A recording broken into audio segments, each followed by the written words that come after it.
Hello and welcome to Fresh Face One Shots. My name is Joey, And I'm Jacob. and it's Night Terrors week again. We had last week off, which felt really weird to me actually because we've been covering Night Terrors pretty much every week this summer. This felt I don't know. It was nice to have the week off, and I'm ready to get into this. This is Night Terrors number 3. With Joshua Williamson, not with Joshua Williamson. Well, I guess he is there. I don't know. Anyways, I don't know what I'm talking about. I really don't. Could we get Joshua Williamson on our tiny YouTube channel? Yes, is the question. Absolutely.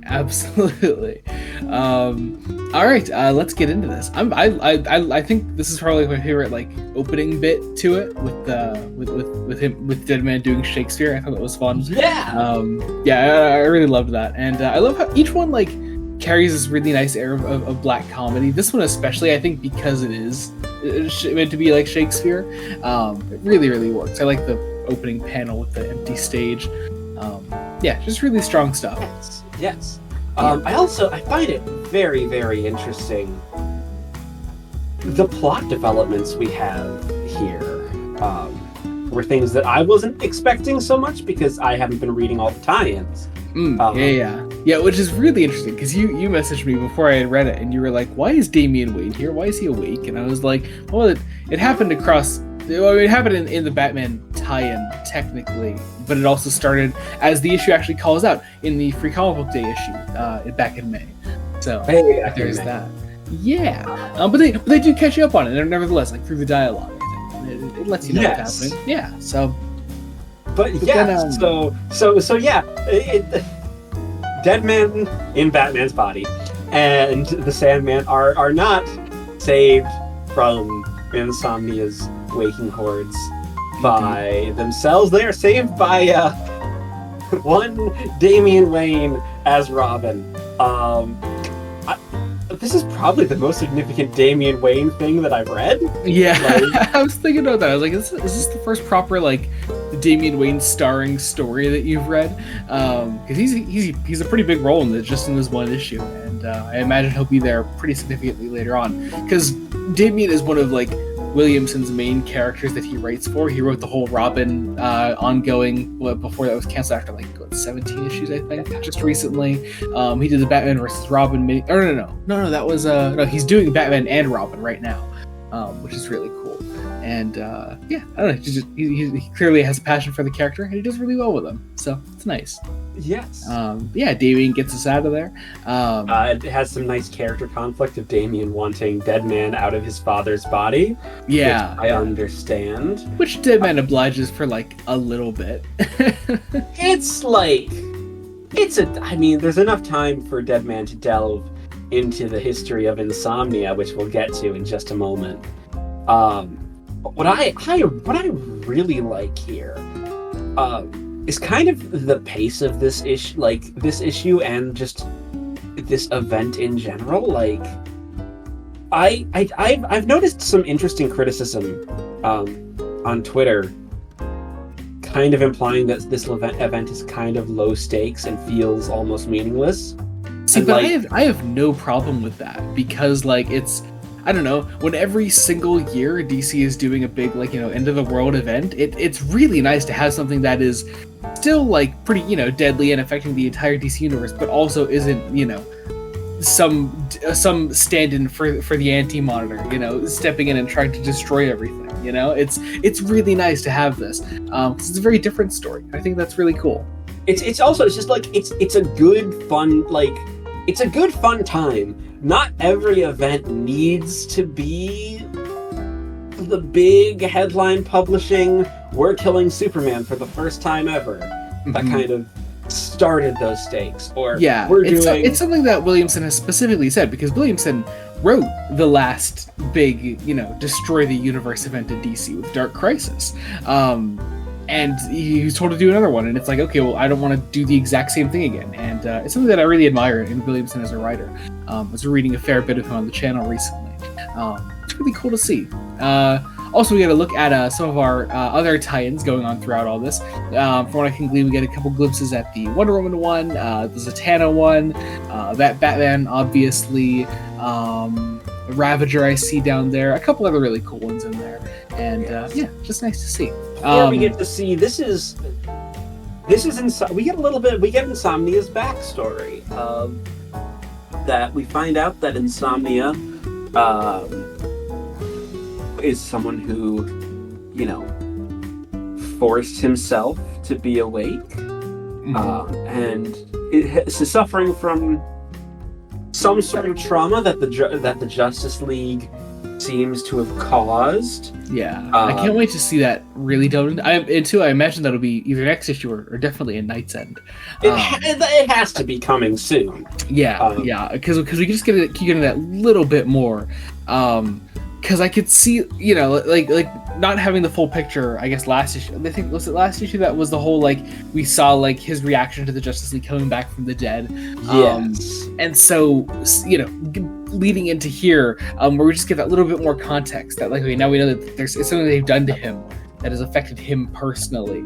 I can't wait to see what that is. I think that'll be really exciting when we get that. Yeah, we see this freak out that Insomnia has when somebody tells him to forgive the Justice League, kill somebody over it, and then realizes, I never want to close, because the idea is that he sees the Justice League whenever he closes his eyes, so he cuts off his eyelids, so he'll never have to close his eyes again. Yeah, and that's all we get. Yep. And see, I thought legit, I thought that Insomnia had pink eyelashes or something up to this point. See, I wasn't quite sure what the design was going for. Yeah, but knowing that that's the distinctive feature they went for, because whenever they show that Insomnia is hiding in somebody else's little mini series in the tie-ins, they use those eyes as the signifier to be like, oh yeah, that's Insomnia. It makes it all the more just gruesome and disgusting, and I don't know, I love that idea, that that is a distinguishing feature what he does here. But this terrifies Deadman, naturally. He gets out, he tells Sandman and Damian about all this. Then it's implied that he just gets right back into Batman's body, which I find really funny. And I don't know, Damian just never brings that up again, it seems. But then we get help from the Sandman to spout a bunch of exposition, it seems. I don't know. Mystical exposition. It's really funny. It's a lot of words to just say, look, we're gonna send you into another dream realm, pretty much. Well, I like the idea of this Nightmare Stone MacGuffin, which has been the sort of just the driving force of this event, being sort of in this halfway place. But yeah, Williamson, I wonder if Williamson maybe wanted another issue or two or something, because this just feels kind of a quick development of we needed to get here. I mean, it does also seem to be kind of the whole reason that Wesley Dodds is here. Yeah, that's true. To actually accomplish this, and he's been around since the end of Night Terrors #1. So, yes. But he gets Deadman and Damian. First off, I love the Deadman design as Batman, Batman in full Deadman regalia. It looks awesome. Just a fantastic design. I just love the way the sort of the dreaming, the dreaming state is colored and drawn. Yeah, it's very different from the colors and even the inks in the rest of the book, it seems. It's really, really cool. But they get sent to look for the Nightmare Stone as Wesley Dodds is attacked by one of the Sleepless Knights on the outside. We go into the House of Horror. Yeah, and it's making Deadman confront his death. Yes, in this really just beautiful little bit, adding to Deadman's backstory that he says that he always tells people he was dead before he was hit the ground, but he felt the bullet, he felt the impact, and he wasn't actually dead. He hadn't passed on when he hit the ground. There was just that extra little moment of pain for him, and that is horrifying, and just makes the Deadman an infinitely more tragic character, in my opinion. I already love the character so much.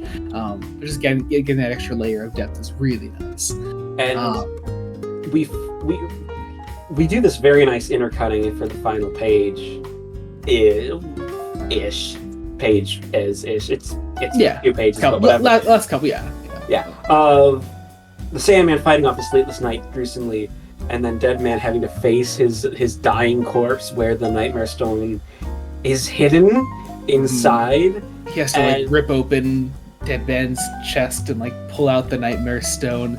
And as Wesley Dodds defeats the Sleepless Knight here, Deadman wakes up in Batman's body, and he says that all his dreams will come true with this sort of manic look on his face and the Nightmare Stone glowing his eyes. And I find that really, really interesting. I don't know what that implies going forward, but I'll be very curious to see what Williamson does with it. He's like, he's very possibly being possessed by the Nightmare Stone. Yeah. I don't think he's like possessed by insomnia or something. Mm-hmm. It just doesn't read to me that like that's what's going on. Yeah. But we shall know in like 2 weeks. 2 weeks. Yeah. 2 weeks is when number 4 comes out. In the meantime, next week we have the second Superman tie-in, Night Terror Superman number 2. Then it's Night Terror's number 4, and then the last week of August has Night's End, the final one shot all to itself, pretty much. I think there's barely any other DC coming out that week, because it's one of those weird months with like 5 weeks of publishing, so you get that. So yes. Looking forward to that. Looking forward to next week and the week after that, and just the rest of August, because the one shots have been great. In the meantime, this will be releasing first. So next up we're recording, and next up it's coming out. The first Superman annual for Joshua Williamson's run on Superman came out, so we're going to be recording that. That's very exciting, because there is still some not Night Terror things going on at DC at the moment. It's weird. Don't worry. It'll all get sorted. It'll all get sorted out. It feels like they were like, we actually still have to keep publishing. It's still time to publish, some of the annuals. So yeah. So there we Superman's getting annual. On the podcast proper, this upcoming Monday, from when you're watching this, we will be releasing our episode on Alan Moore's Saga of the Swamp Thing. Yes. And if you go to our Twitters on the Sunday after this comes out, you will have the opportunity to give us some questions and comments, because we will be recording our episode well in advance on Hellblazer. Yes. So be sure to check those out. Be sure to be on the lookout for those. Those will be up in a timely manner, I promise. I guess that about does it. So thank you all so much for watching. Until next time, this has been Joey Morgan and Jacob Licklider. Goodbye.